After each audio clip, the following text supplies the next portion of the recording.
పంచభూతములు ముఖ పంచకమై ఆరు ఋతువులు ఆహార్యములై పంచభూతములు ముఖ పంచకమై ఆరు ఋతువులు ఆహార్యములై ప్రకృతి పార్వతి నీతో నడచిన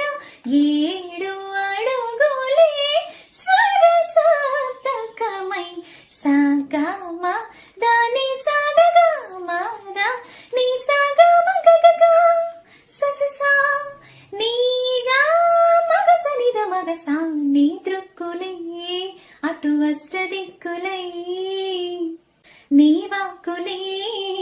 నవరసములై తాపసమందా